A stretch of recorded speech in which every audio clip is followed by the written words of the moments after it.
我们继续跟山冈加奈子小姐来谈目前古巴的一些相关的变化。We know that last year there's a new constitution being passed by referendum. There's more than 86% of people approved this.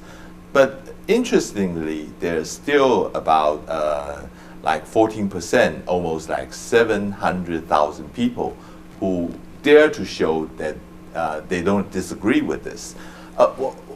What I like to bring out is, of course, Cuba is undergoing a great transformation. One of the things is that if there's a political dissidence in this society, we see that there is some protests, like the lady in white, that they are doing their demonstration almost every week in the square. But how about opposition party or any of the oppositional group? We know that Cuban government is still putting a lot of pressure or even try to crush them. Do you see any likelihood that there's going to be a political transformation in Cuba, or in what way this transformation will come about? Well, it's very difficult to say, but at least as the possibility of form the opposition party, because the opposition parties are not permitted. Right.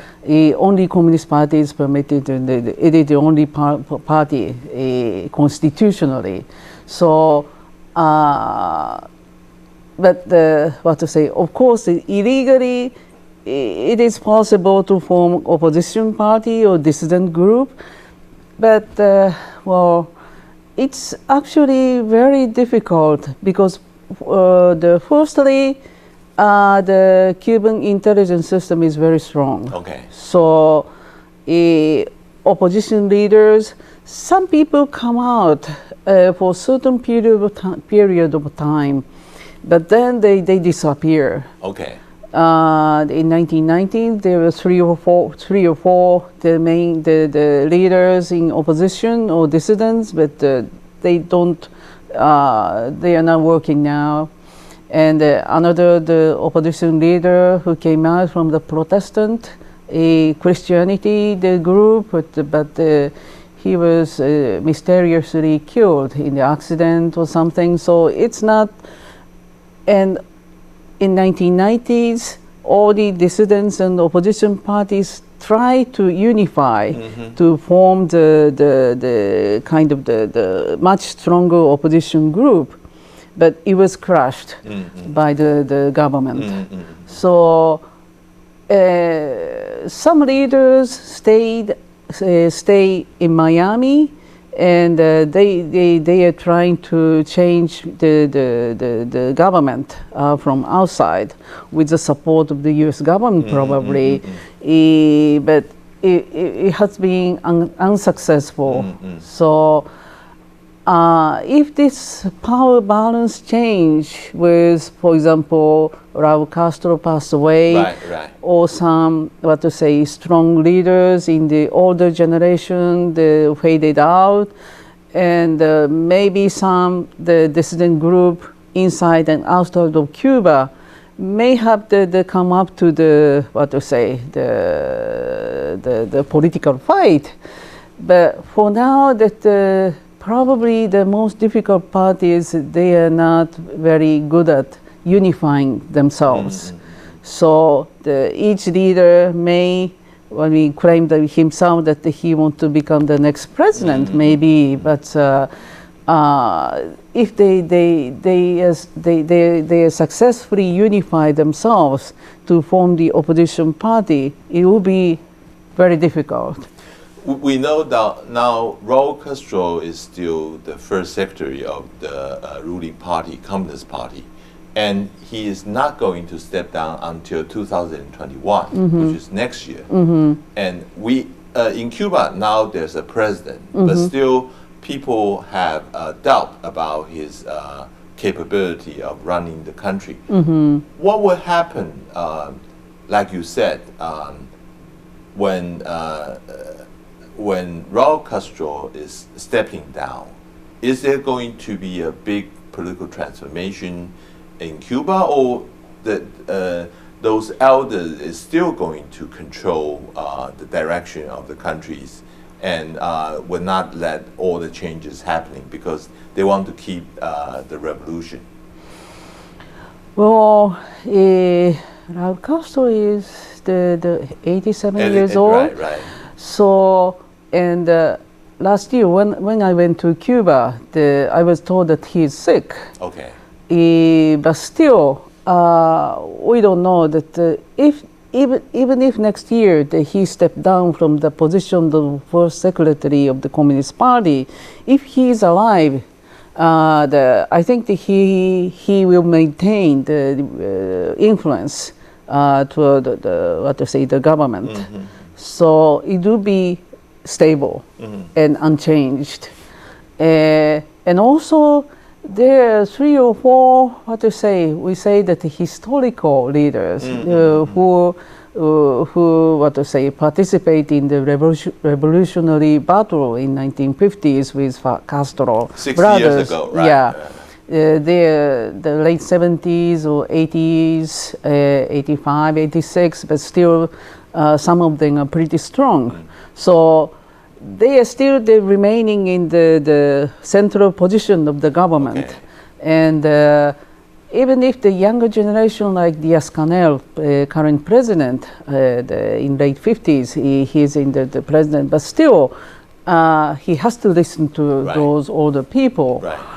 And if Raul Castro passed away, because he maybe he might pass away pretty soon, maybe, but still those old comrades of the revolution might remain seat in the government and try to control, and the younger generation also try to listen to them. And the wait until 4 or 5 more years until the older generation disappear, maybe, and then after that, it's very difficult to say to predict because we don't. Many don't think that the current president Diaz-Canel could play the role as he does now, because he's backed by Raul Castro. Right. So without Raul Castro, many think that he's not strong enough to govern the country. And also, when Diaz-Canel was selected, actually, many Cubans living outside of Cuba saw that Diaz-Canel is not strong enough. And some people in the Castro family would come out. Oh, really? Yeah. Oh, okay. Well, Fidel's the children are not in the political arena. Right. But the son of Raul Castro, the Alejandro Castro is a military, and he might come out. But mostly the main character is former husband of one of the daughter of Raul Castro, who is Luis Alberto Rodriguez Lopez Callejas, the long name. But he was the ex-husband of Deborah Castro, the one of the daughters of the Raul Castro, and also military.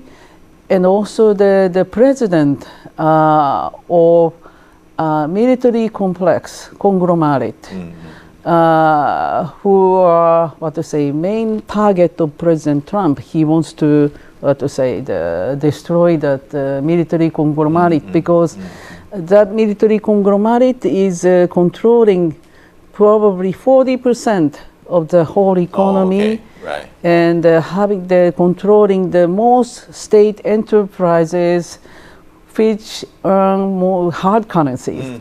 So the military is taking the money from the economy. and that the ex-husband of Deborah Castro, the Luis Alberto Rodriguez, is the head of that conglomerate. So economically he's strong, and also he's a military, and he's also son of one of the generals of the older generation. So he would be actually the first candidate of the successor. And it's not very good because he's from the Castro family and the military, and also having a lot of power in the state enterprises, and maybe quite corrupted.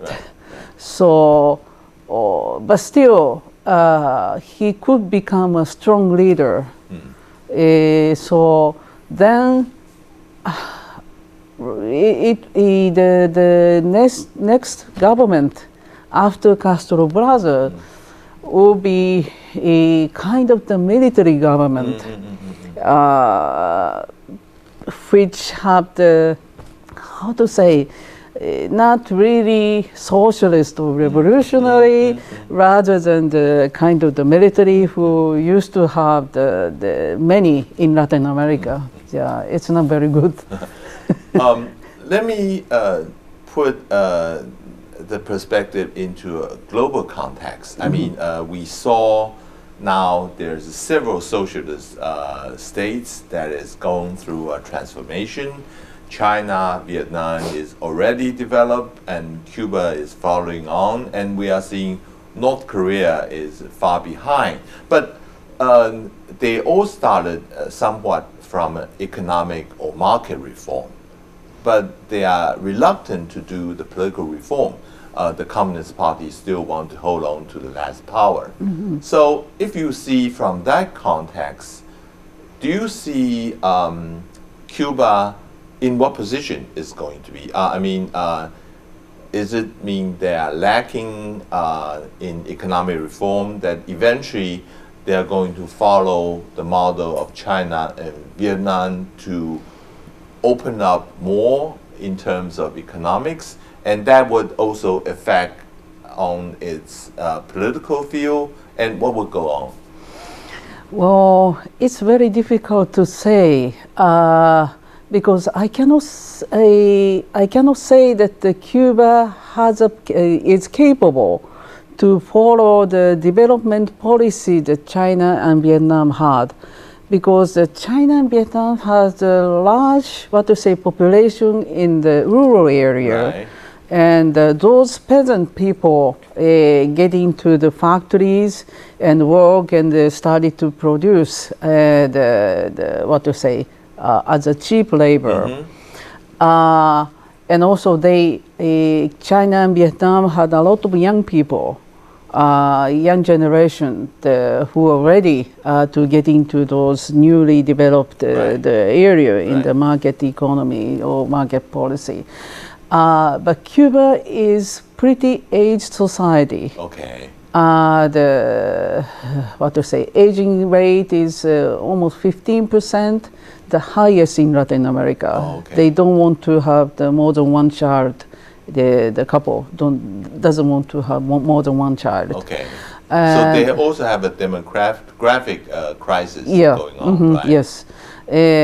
So they, even if they wanted to follow some economic development policy of China and Vietnam, they don't have so much young people.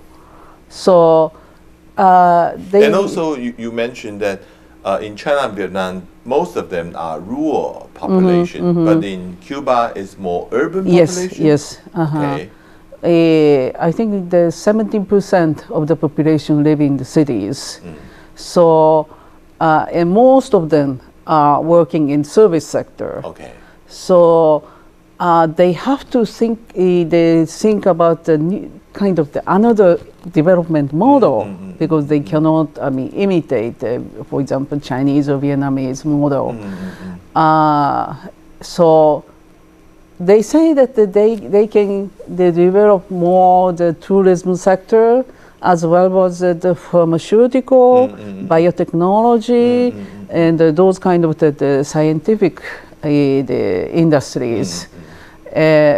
But still, I'm not very optimistic about the future of the Cuban economy because that so much needs in the market, but still the market is small because the population is only 11 million, half of Taiwanese. So and also they are so close to the United States. Right. So once they started to do the more drastic economic reforms, they have to confront the pressure from the U.S. economy anyway, and it's impossible to block all the influence. And so maybe Cuban American could invest to Cuba, and they may develop some the service industries, and maybe also they can improve the relation with the U.S. economy, and maybe when U.S. embargo against Cuba is lifted someday, then but still, it's American economy will support Cuban economy in good way or bad way. Maybe it's overwhelmed by U.S. companies. And it will become another Caribbean island which is completely controlled by the U.S. That's another disaster. Yes. Right. Thank you very much for your thoughts, and hope to come back to Taiwan again. Thank you. Thank you. 谢谢各位收看，我们下次见。